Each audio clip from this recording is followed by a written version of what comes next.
March 18th, 2023. 4:47 a.m. Eastern Bakhmut, Ukraine. The city had been under siege for 247 days. What remained of Bakhmut was barely recognizable. Once home to 70,000 civilians, now a landscape of shattered concrete, cratered streets, and buildings reduced to skeletal frames. Russian forces, primarily Wagner Group mercenaries backed by regular army artillery, had thrown everything at this city. Over 50,000 Russian troops, more than 400 tanks and armored vehicles, artillery batteries firing 60,000 shells per day at peak intensity. Their goal was simple: take Bakhmut, break Ukrainian morale, claim a symbolic victory for Moscow. For 8 months, they had failed. At 4:47 a.m., a Ukrainian M777 150mm howitzer crew received coordinates from a forward observation team. Target: Russian ammunition depot, 14.2 kilometers northeast. The crew had 90 seconds to fire and relocate before Russian counter-battery radar locked onto their position. This was the rhythm of Bakhmut: fire, move, survive. Repeat until the enemy breaks. This is Warfist TV, where we show you how Ukraine held the line when the world thought it impossible.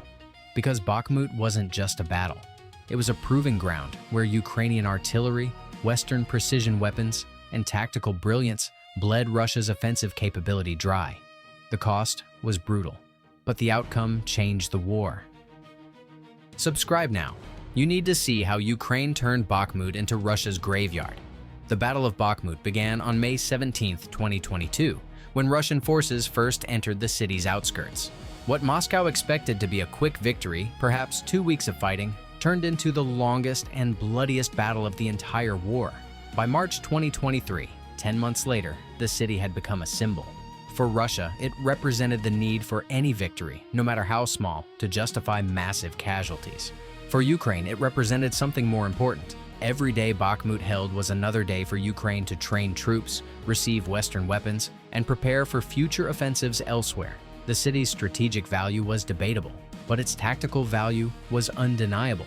Bakhmut became a killing field where Ukrainian forces, though outnumbered and outgunned, systematically destroyed Russian offensive capability. The numbers tell part of the story.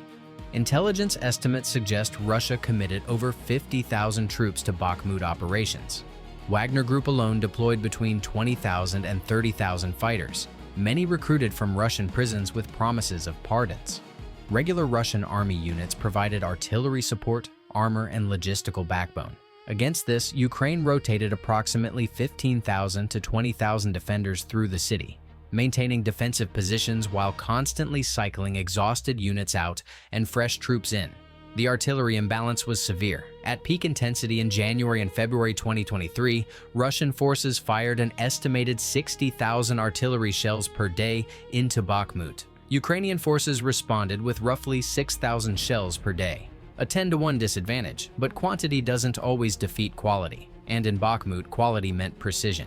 At 4:47 a.m. on March 18th, that M777 howitzer crew represented Ukraine's tactical edge. The M777 105mm howitzer provided by the United States weighed 90,800 pounds, light enough to be towed by a truck and repositioned quickly. Its range with standard ammunition was 24 kilometers, with rocket-assisted projectiles 30 kilometers, and with M982 Excalibur GPS-guided rounds, 40 kilometers with accuracy within 10 meters. The crew consisted of 7 soldiers, gunner, loader, ammunition handler, driver, and 3 assistants. They had trained for months to achieve what NATO artillery doctrine called sustained rapid fire.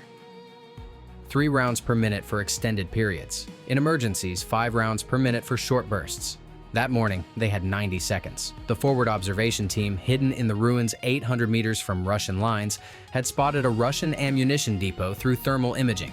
The depot contained an estimated 400 120 ASIRMS artillery shells, 200 150 shells, and crates of small arms ammunition. Intelligence suggested it was supplying a Russian battery that had been hammering Ukrainian positions for 3 days. The coordinates came through encrypted radio. The M777's digital fire control system processed the data instantly. Elevation angle, propellant charge, azimuth. The gunner made micro adjustments. At 4:48 a.m., the first Excalibur round fired. The GPS-guided projectile climbed to 25,000 feet, then dove toward the target at nearly supersonic speed. Flight time, 58 seconds. At 4:49 a.m., the Excalibur struck the ammunition depot within 4 meters of the aim point. The 48-pound high-explosive warhead detonated. Then, the depot's ammunition cooked off. The explosion registered on seismic sensors 40 kilometers away. A fireball rose 200 feet. Secondary explosions continued for 17 minutes. By the time the smoke cleared, the depot and the Russian artillery battery it supplied were gone. The M77 crew had already relocated 2 kilometers west. Russian counter-battery radar had detected the firing position 12 seconds after launch. Russian artillery fired a counter-battery mission at the original coordinates. 40 shells landed on empty ground. This scenario played out dozens of times each day in Bakhmut. Ukrainian artillery, outnumbered 10 to 1 in shells, compensated with precision, mobility, and superior intelligence. Which weapon was most effective in Bakhmut? A. M7Z7 howitzers, B. HIMARS rockets, C. Javelin missiles. Comment your answer. The artillery duel in Bakhmut revealed a fundamental truth about modern warfare. Volume of fire matters, but precision, intelligence, and mobility matter more. Ukraine's artillery strategy in Bakhmut rested on 3 pillars. First, counter-battery fire. Every time Russian artillery fired, Ukrainian counter-battery radar systems tracked the shell's trajectory back to the source. The AN/TPQ-36 and AN/TPQ-37 firefinder radars provided by the United States could detect artillery fire within 15 seconds and calculate firing position within 30 seconds. That data fed directly to Ukrainian M777 crews and HIMARS units. Second, ammunition depot strikes. Russian artillery consumed enormous quantities of shells. Those shells had to come from somewhere. Ukrainian intelligence, combining satellite imagery, drone reconnaissance, and signals intelligence, identified Russian ammunition storage sites. Then, Ukrainian precision weapons destroyed them. Third, mobility and deception. Ukrainian artillery never stayed in one position long. Fire 3 rounds, relocate, sometimes to a position 5 kilometers away, sometimes just 500 meters, but behind a ridge or tree line that broke line of sight. Russian forces, accustomed to Soviet doctrine of static artillery positions, struggled to adapt. The introduction of HIMARS M142 high-mobility artillery rocket systems in summer 2022 amplified this strategy. HIMARS could strike targets up to 80 kilometers away with M31 GMLRS guided rockets. Each rocket carried a 200-pound warhead with accuracy within 5 meters. A single HIMARS could fire 6 rockets in under 2 minutes, then drive away at 60 mph. Russian forces had no effective counter. In Bakhmut specifically, HIMARS units targeted Russian command posts, ammunition depots, and artillery positions beyond the range of conventional artillery.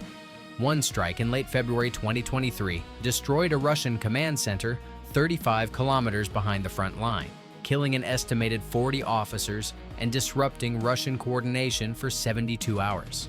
But the real Ukrainian advantage wasn't technology. It was training and doctrine. Ukrainian artillery crews trained under NATO standards, decentralized command, initiative at the lowest level, rapid decision-making. Russian artillery, by contrast, operated under rigid Soviet-era doctrine. Centralized command, slow decision cycles, volume over precision. When Ukrainian forward observers spotted a target, they could call for fire and receive it within 3 to 5 minutes. When Russian forward observers spotted a target, the request climbed the chain of command, was processed at battalion level, and fire came 15 to 20 minutes later if it came at all. In a fluid battlefield, that delay was fatal. At 11:30 a.m. on March 18th, a Russian mechanized column attempted to push into eastern Bakhmut. 6 BMP-2 infantry fighting vehicles, 2 T-72B3 tanks, and approximately 60 dismounted infantry. Ukrainian drones spotted them 8 minutes before they reached Ukrainian lines. Ukrainian artillery, already in position, waited until the column entered a kill box, a pre-designated area covered by overlapping fire from multiple positions. At 11:38 a.m., Ukrainian 155 mm and 152 mm artillery opened fire. In 4 minutes, they fired 47 shells. The kill box, roughly 400 meters long and 200 meters wide, became a hell of high-explosive fragmentation. The 2 T-72 tanks were hit directly. One brewed up, its ammunition detonating internally. The other was mobility killed, track blown off. 4 BMP-2s were destroyed or disabled. Russian infantry scattered into nearby ruins. Ukrainian small arms fire from fortified positions cut them down. Of the 60 Russian soldiers who entered the kill box, Ukrainian forces estimated 45 were killed or wounded. The remaining 15 retreated. The entire engagement lasted 12 minutes. This was typical of Bakhmut. Russian forces attacked. Ukrainian artillery and infantry destroyed them. Russian forces regrouped and attacked again. The cycle repeated for 247 days. The cumulative effect was catastrophic for Russia.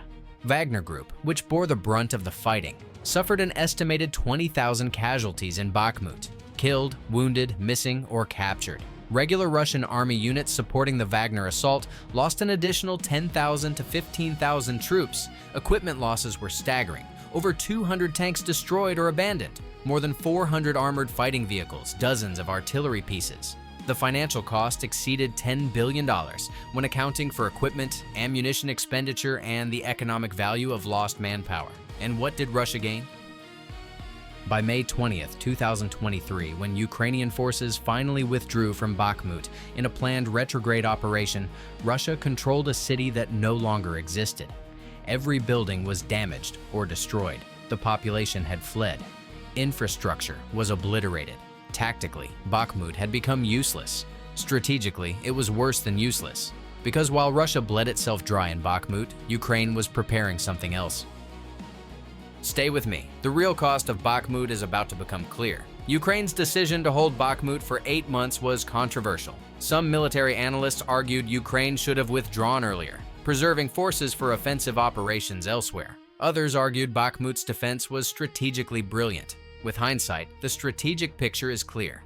While Russia poured 50,000 troops and massive resources into Bakhmut, Ukraine used the time to accomplish 3 critical objectives. First, Ukraine trained and equipped new brigades for future offensive operations. Western partners provided advanced weapon systems, M1 Abrams tanks, Leopard 2 tanks, Bradley fighting vehicles, Patriot air defense systems. Ukrainian troops trained in Poland, Germany, and the United Kingdom on combined arms warfare, NATO tactics, and modern equipment. By June 2023, Ukraine had assembled a force capable of offensive operations on multiple axes. Second, Ukraine degraded Russia's offensive capability. Every tank destroyed in Bakhmut was a tank that couldn't be used elsewhere. Every artillery shell fired at Bakhmut's ruins was a shell not available for other operations. Every Wagner mercenary killed was one less fighter for future battles. Russia's material and human reserves, while vast, were not infinite. Bakhmut consumed them at an unsustainable rate. Third, Ukraine demonstrated to Western partners that it could fight, hold, and ultimately dictate the terms of engagement. This convinced Western governments to continue and expand military aid. The artillery systems, the precision weapons, the intelligence support that made Ukraine's defense possible all flowed from Western confidence in Ukraine's ability to use them effectively. The numbers support this strategic assessment. From May 2022 to May 2023, Russia committed massive resources to Bakhmut and achieved a Pyrrhic victory at best. From June 2023 onward, Ukraine launched counteroffensive operations in multiple directions. While those offensives faced challenges, they were possible only because Russia had exhausted much of its offensive strength at Bakhmut. The artillery balance tells the story. In Bakhmut, Russia fired an estimated 10 million artillery shells over 8 months. Ukraine fired approximately 1 million shells, a 10-to-1 disadvantage. Yet, Ukraine inflicted greater casualties, destroyed more equipment, and ultimately chose when to withdraw. How? Precision over volume, intelligence over firepower, mobility over static defense. At 6:00 p.m. on May 20th, 2023, the last Ukrainian units withdrew from Bakhmut under cover of artillery fire. The withdrawal was orderly planned and executed without significant casualties. Ukrainian forces moved to prepared defensive positions west of the city. Russian forces occupied ruins. The Battle of Bakhmut was over, but its consequences were just beginning. Here on Warfist TV, we analyze not just battles, but their strategic impact. Bakhmut showed that Ukraine could bleed Russian forces in sustained defensive operations. It showed that Western weapon systems, properly employed, could offset numerical disadvantages. and it showed that Ukraine's military, trained and equipped to NATO standards, could fight and win against a numerically superior opponent. How many Russian troops were committed to Bakhmut? A. 30,000, B. 50,000, C. 70,000. Answer at the end. The tactical lessons from Bakhmut reshaped how both sides fought the war. For Ukraine, Bakhmut validated the strategy of trading space for enemy attrition when conditions favored defense. Ukrainian forces learned to leverage Western precision weapons to maximum effect. M777 howitzers, HIMARS, Javelin anti-tank missiles, and Stugna P anti-tank guided missiles created disproportionate casualties. The doctrine of shoot and scoot, fire and relocate became standard across Ukrainian artillery. Counter-battery radar systems became force multipliers, turning every Russian artillery shot into targeting data for Ukrainian counterfire. For Russia, Bakhmut exposed critical weaknesses. Centralized command structures proved too slow for modern warfare. Artillery, despite massive volume, couldn't compensate for lack of precision. Infantry assaults without proper combined arms support resulted in catastrophic casualties. Wagner Group's tactics, human wave attacks across open ground, recalled the worst of World War I. The economic cost was staggering. Every 150 mm shell cost Russia approximately $1,000 to produce. Firing 60,000 shells per day meant $60 million daily in ammunition alone. Over 8 months, that exceeded $14 billion in ammunition expenditure just for Bakhmut operations. Add tanks at $2 million each, BMP infantry fighting vehicles at $500,000 each, and the total equipment losses approached $10 billion. The human cost was worse. 30,000 to 35,000 Russian casualties, including 15,000 to 20,000 killed. Each trained soldier represented months of training and years of experience. Russia's ability to generate new offensive operations declined sharply after Bakhmut. The operational picture after Bakhmut confirmed Ukraine's strategic success. In June 2023, Ukraine launched counter-offensive operations in southern and eastern sectors. While progress was slower than hoped, these operations were possible only because Russia had exhausted offensive strength at Bakhmut. Russian forces, having spent 8 months attacking, shifted to defense. The initiative, for the first time since early 2022, belonged to Ukraine. Intelligence analysis after Bakhmut revealed additional Russian failures. Communications intercepts showed Wagner Group commanders openly criticizing Russian military leadership. Yevgeny Prigozhin, Wagner's founder, accused the Russian Ministry of Defense of deliberately starving Wagner of ammunition. This internal conflict culminated in Wagner's brief mutiny in June 2023, further destabilizing Russian command structures. Satellite imagery showed Russian ammunition depots across the theater depleted. Stockpiles that held thousands of shells in 2022 showed empty storage areas by mid-2023. Russia's industrial base, while ramping up production, couldn't replace expenditures fast enough. The artillery balance, once 10-1 in Russia's favor, narrowed to approximately 5-1 by late 2023.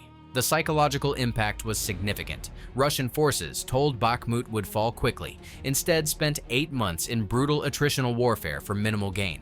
Ukrainian forces, having held against overwhelming odds, gained confidence in their abilities and their Western-provided equipment. That confidence translated into offensive operations later in the year.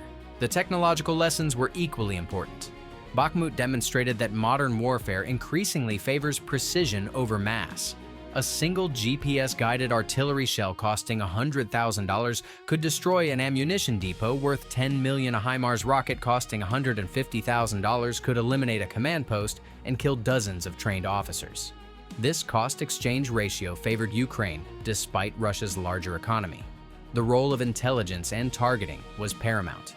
Ukrainian forces combined satellite imagery, drone reconnaissance, signals intelligence, and human intelligence to create a comprehensive battlefield picture. Every Russian position, every ammunition depot, every command post was mapped, tracked, and targeted.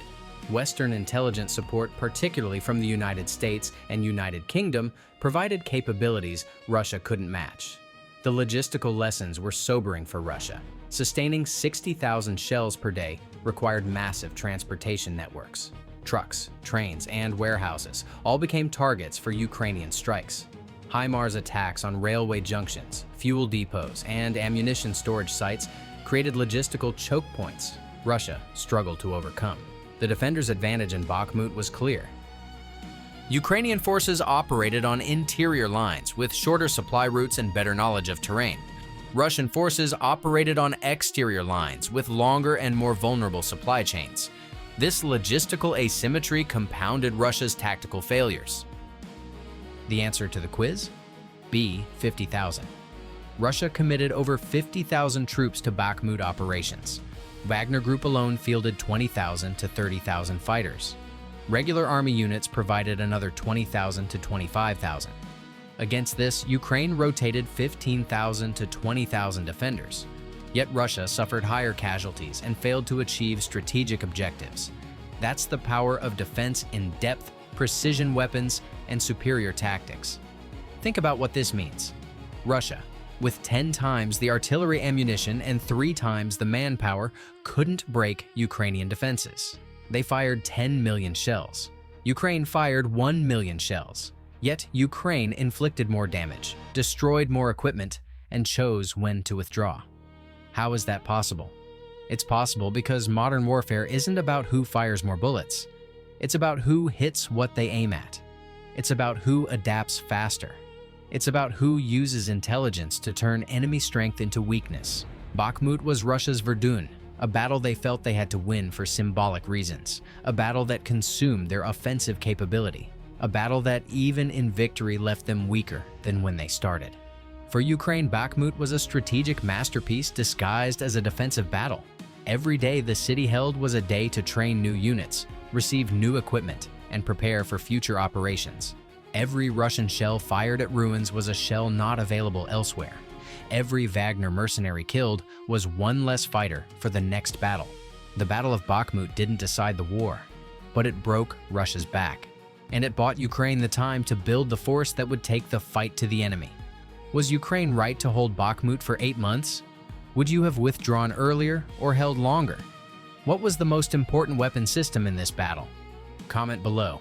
And if you believe precision defeats volume, type Warfist TV in the comments. Your engagement shows this analysis to people who need to understand how modern wars are really won. Subscribe to Warfist TV, because the lessons from Bakhmut are reshaping warfare around the world, and we'll show you exactly how. The artillery is silent now in Bakhmut, but the echoes of this battle will shape conflicts for decades.